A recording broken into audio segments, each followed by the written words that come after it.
दो चर वाले रैखिक समीकरण के कुछ और प्रश्न जो थोड़ा सा अलग टाइप का है। आप देख सकते हैं कि इसमें कुछ बच्चे परेशानी महसूस कर रहे हैं, क्योंकि अभी तक x को ऊपर देखते थे, अभी x नीचे आ गया। चूंकि हमने बताया था कि लीनियर इक्वेशन है, तो पहला काम है कि ये लीनियर इक्वेशन में है कि नहीं है। तो देखिए बटा में x होगा तो कभी लीनियर इक्वेशन नहीं होगा, क्योंकि x ऊपर जाएगा तो x के पावर -1 हो जाएगा, और x के पावर अगर -1 हो जाए तो उस स्थिति में इसको हम रैखिक समीकरण अर्थात लीनियर इक्वेशन नहीं कह सकते हैं। तो सबसे पहला हमारा काम होगा इसको लीनियर इक्वेशन में बदलना।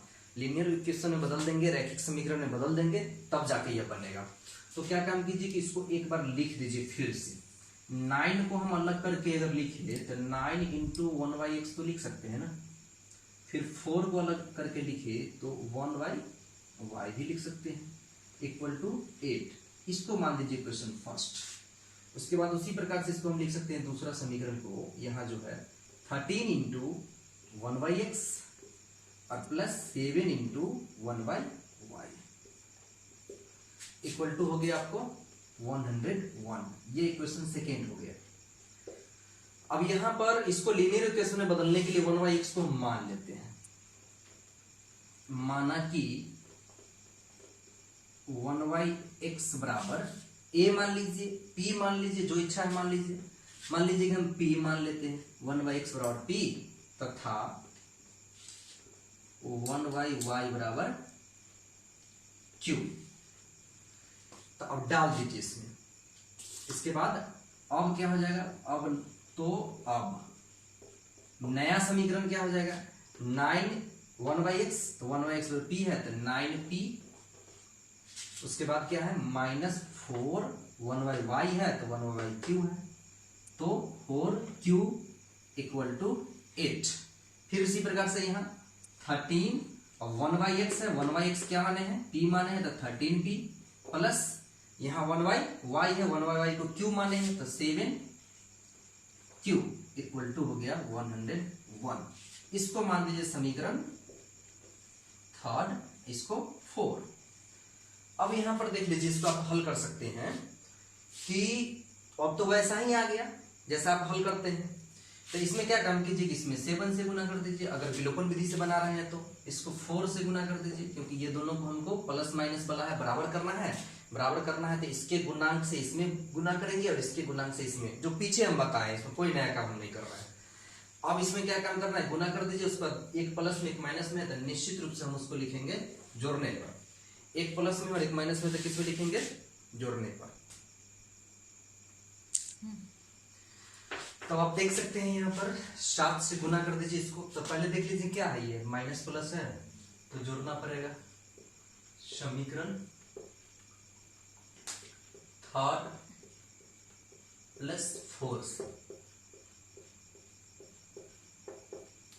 कीजिए, 7 से गुना कीजिए, 7 नंबर 63 p हो जाएगा, 7 चौक 28q, उस पर 7 8 56, उस पर 4 से यहाँ गुना करना है तो 13 चौका 4, 13 चौका 52p, 4 सते, ये प्लस में है 28q, और 4 से इसको गुना कर दीजिए तो 4 एकम 4, 4 0 0, 4 एकम 4। जोड़ने पर है, चिन्ह नहीं बदलेंगे, माइनस प्लस काट दीजिए और इसको घटा जोड़ दीजिए।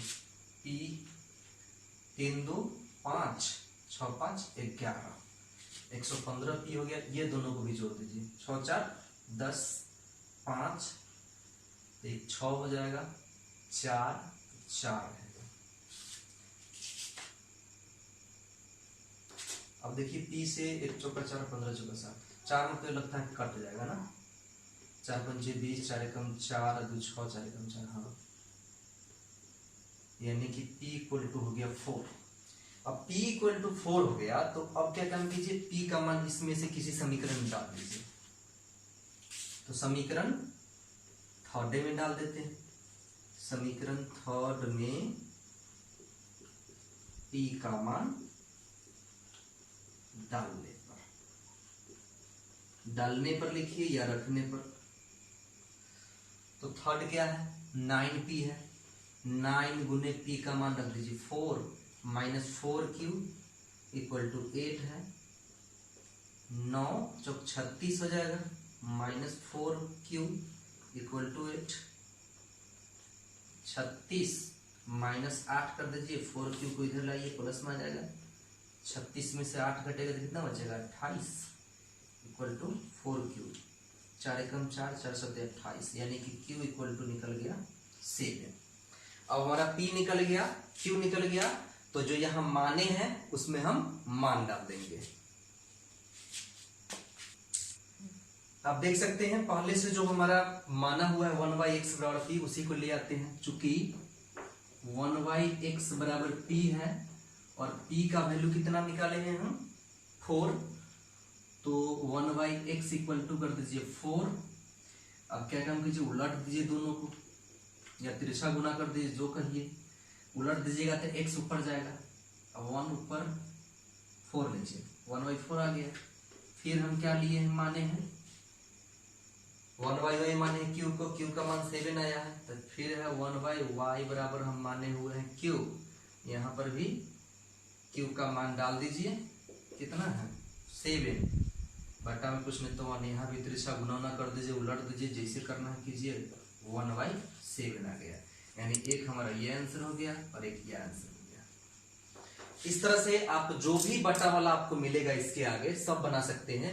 किसी किसी क्वेश्चन में आपको बटा में x माइनस वाई भी मिलेगा, फिर यहाँ भी x माइनस वाई मिलेगा, तो उस स्थिति में भी आपको अंक वाले को कॉमन कर लेना है और बाद बाकी को कोष्ट में रख लेना है। जो हम कोष्ट में रखेंगे, जैसे मान लीजिए यहीं पर x की जगह x माइनस वाई रहता और यहाँ पर x प्लस वाई रहता, तो फिर उस स्थिति में यहाँ भी x माइनस वाई होता और यहाँ भी x प्लस वाई होता।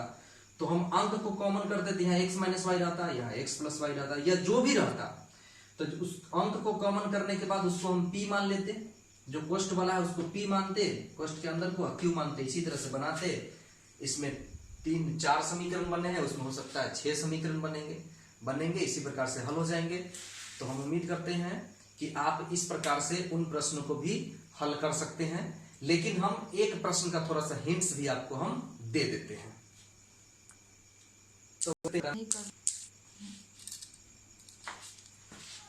तो आप इस टाइप के प्रश्न को देख सकते हैं, आपके एक्सरसाइज में होंगे। 10 के बट्टा में x प्लस वाई है, यहाँ 2 के बट्टा में x माइनस वाई है। देखिए सेम बात रहेगा, जो यहाँ रहेगा वही यहाँ रहेगा, जो यहाँ रहेगा वही यहाँ रहेगा। तो आप देख सकते हैं कि इस टाइप का प्रश्न भी आपके एक्सरसाइज में होगा। तो देख लीजिए इसको कैसे बनाएंगे। फिर हम क्या करते हैं कि इसको उसी प्रकार से जैसे उस समय हम किए हैं, 10 को आप अलग कर लीजिए। 10 को अलग कीजिएगा तो क्या बचेगा, 1/x प्लस वाई। 10 को अलग कर लीजिए इसमें से, और इसमें से +2 को अलग कर लीजिए, तो 1/x माइनस वाई। तो उस स्थिति में आपका ये समीकरण हो जाएगा। इसको मान लीजिए समीकरण फर्स्ट। फिर इसमें क्या काम लीजिए, इसमें से 15 अलग कर सकते हैं उसी प्रकार से, तो 1/x प्लस वाई। उसके बाद फिर क्या रहेगा, -9 अलग कर लीजिए, तो यहाँ 1/x माइनस वाई रहेगा इक्वल टू -2। ये मेरा इक्वेशन सेकेंड हो गया। जैसे वहां माने थे वैसे भी यहां मान देंगे। माना कि कोष्ट में क्या है, तो 1/x प्लस वाई बराबर हो गया p, तथा एक और क्या है 1/x माइनस वाई है ना, यहाँ इक्वल टू हो गया q।